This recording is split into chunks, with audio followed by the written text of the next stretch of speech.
अखण्डमण्डलाकारं व्याप्तमेन चराचरं तत्पदं दर्शितं येन तस्मै श्रीगुरुवे नमः। ध्यानमूलं गुरोर्मूर्ति पूजामूलं गुरोर्पदं मंत्रमूलं गुरोर्वाक्यं मोक्षमूलं गुरुकृपा। भक्ति भक्त भगवंत गुरु चतुर्नाम बपुएक इनके पद वंदन किए नासे विघ्न अनेक। वसुदेव सुतं देवं कंस चाणूरमर्दनं देवकी परमानंदं कृष्णं वंदे जगद्गुरुं। नारायणं नमस्कृत्य नरं चैव नरोत्तमं देवीं सरस्वतीं व्यासं ततो जयमुदीरयेत्। प्रपन्न पारिजाताय तोत्रवेत्रैकपाणये ज्ञानमुद्राय कृष्णाय गीतामृते दुहे नमः। नीलाम्बुजश्यामलकोमलाङ्गं सीतासमारोपितवां भागं पाणौ महासायकचारुचापं नमामि रामं रघुवंशनाथं।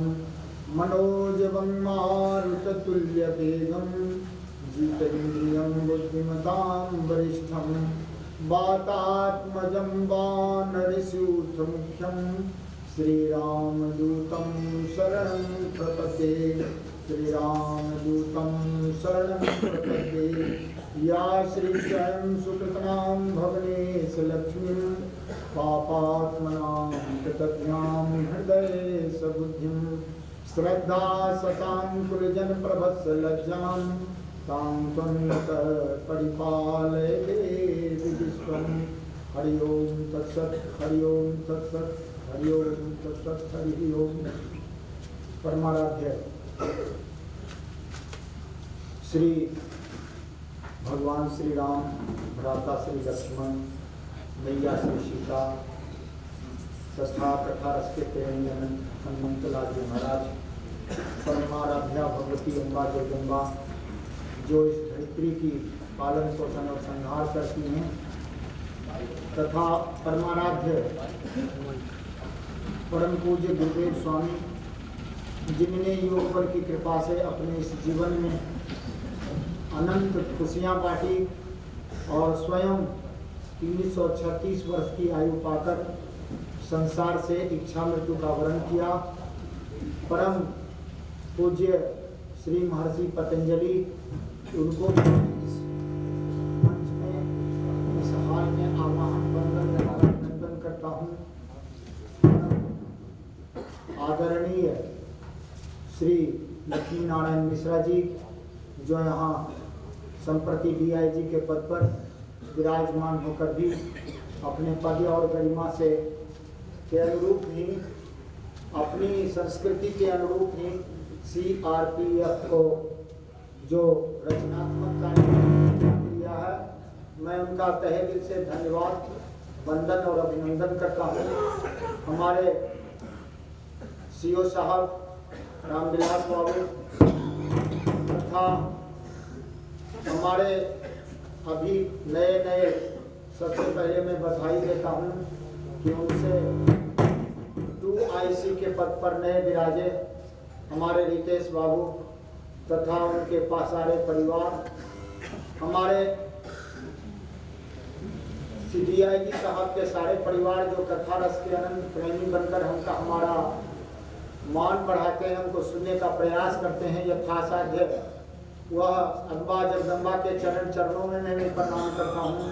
हमारे अन्य अधिकारीगण तथा राष्ट्र के एकनिष्ठ जवान, हमारे दयामयी कृपामयी ममतामयी माताएं एवं हमारी गार्गी सुलभा स्वरूपा बहनें, आपसे ही समाज का निर्माण होता है, आप राष्ट्र की धरोहर। मैं आपका भी वंदन और अभिनंदन करता हूँ।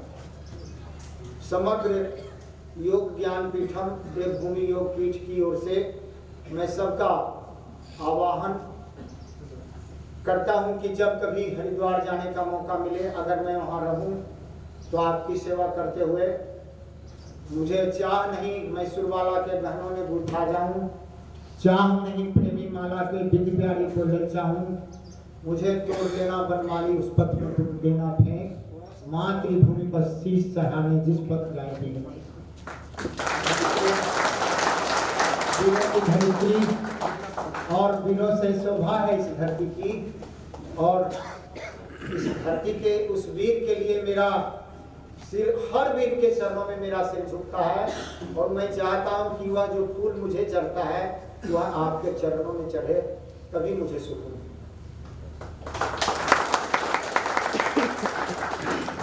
4-5 दिनों से स्वामी का भक्ति योग का वर्ग चलता है, और सुबह में स्वास्थ्य शिविर चलता है, और इसके संबंध में ही चर्चाएं चल रही है। तो आज सबसे पहले 2-3 बातों पर ध्यान आकृष्ट करना चाहूंगा। मैं 2-3 दिन से चल रहा हूं। शोपेनहावर नाम का एक बहुत बड़े फ्रांस के फिलॉसफर थे। संयोग से किताब पढ़ते पढ़ते एक दिन उनको उपनिषद हाथ लग गया, और उपनिषद में उन्होंने जब पढ़ा मैं कौन हूं, तो उनके दिमाग का चयन समाप्त हो गया। वह भी सोचने लगे कि बड़ी अच्छी बात लिखी है, मैं कौन हूं। मैं अगर समझता हूं कि मैं आत्मा हूं, मैं शरीर हूं, तो शरीर तो युवा छोटा रहता है, फिर बड़ा होता है, युवा होता है, बूढ़ा हो जाता है, तो मैं तो कभी बूढ़ा नहीं हो सकता।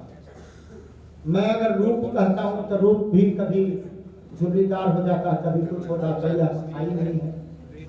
तो कहा मैं कौन हूं, और जब इस मैं कौन हूं इस शब्द से उनके मन की शांति छिन गई, तो रात में नींद नहीं आई। उस रोज टहलने जाते थे बगीचा, और आज जो बगीचा गए तो बगीचे में केवल 12 बजे थे, उसी समय पहुंचे। उन्होंने समझा शायद सुबह हो गया। नींद आती नहीं, मन की बड़ी बेचैनी, मन में आग लगी हुई है, मैं कौन हूं, और मैं कौन हूं इसका जवाब उन्हें सूझता नहीं। गए बागीचे में, तो बागीचे में धीरे धीरे मन में यही सोचते रहे मैं कौन हूं। और हर एक के जीवन का यह प्रश्न है मैं कौन हूं। तो बागीचे में जब सोचते रहे कि मैं कौन हूं, तो सोचते सोचते पागल की तरह लगने लगा उनके मस्तिष्क। और उन्होंने कहा, जोर जोर से चिल्लाना शुरू किया। रात में 12-1 बज रहा, मैं कौन हूं, मैं कौन हूं। अब इस मैं कौन हूं का जवाब कौन दे। तब तक बगीचे का रक्षक माली दौड़ता हुआ आया। शायद उसे लगा कि मेरे बगीचे में कोई चोर घुस आया, तो दौड़ के आया कि कहीं मेरे बगीचे का फल तोड़कर न ले जाए। तो आगे ही पूछा कि आप कौन हैं। कहा भैया यही तो मैं प्रश्न बहुत देर से मुझे मत रहा, बड़ा सुंदर तुम मिल गया, तुम बतला दो कि तुम कौन। कहा कि मैं तो फला माली हूं। कहा ये तो शरीर का नाम है, ये तो तेरे अंदर का नाम नहीं है, शरीर तो एक दिन चला जाएगा, फिर भी तू रह जाएगा।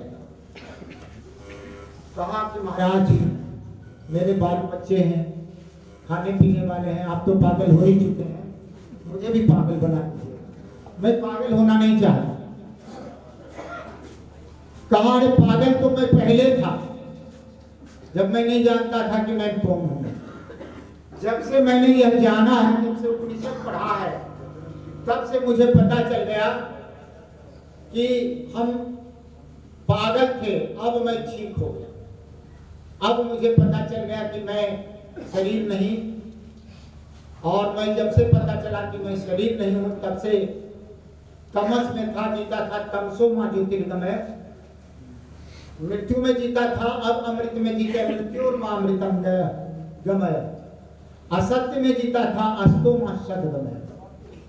तो हम सब भी जब तक विक्षिप्त अवस्था में जीते रहेंगे, जब तक इस बात का, इस प्रश्न का जवाब नहीं मिलेगा मैं कौन हूं, और मैं यहाँ किस लिए आया हूँ, मेरा जन्म का उद्देश्य क्या है, तब तक हम लोग इसी संसार में भटकते रहे। यही चीज चाहिए हमको, आज ये चाहिए हमको, वो चाहिए हमको, कार चाहिए हमको, बंगला चाहिए हमको, घोड़ा चाहिए, और हमको ये चाहिए वो चाहिए, लेकिन मन इससे भरता नहीं, मन चलता रहता। इसलिए इस देश का भागवत धर्म रहा है कि हम सत्य की खोज करें, और इस भागवत धर्म में मृत्यु की खोज करने निकला हुआ है एक राजा, राजा परीक्षित शुक्रताल पर गया।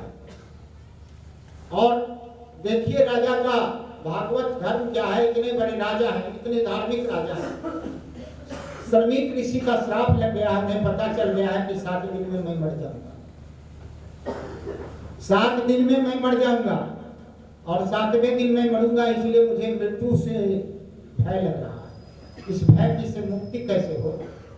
तो पहुंचते हैं शुक्रताल पर, बैठे हुए यहाँ बहुत सारे महात्मा, 5000 वर्षीय पराशर बैठे हुए हैं, 10,000 वर्षीय व्यास बैठे हुए हैं, उनके दादाजी, और जाते परीक्षित सबको साष्टांग दंडवत करते हैं। भारत का भागवत धर्म रहा है कि यहाँ कभी भी ज्ञान की पूजा हुई है, उम्र की पूजा नहीं हुई। उम्र अगर 70 साल का है, 80 साल का है, आपने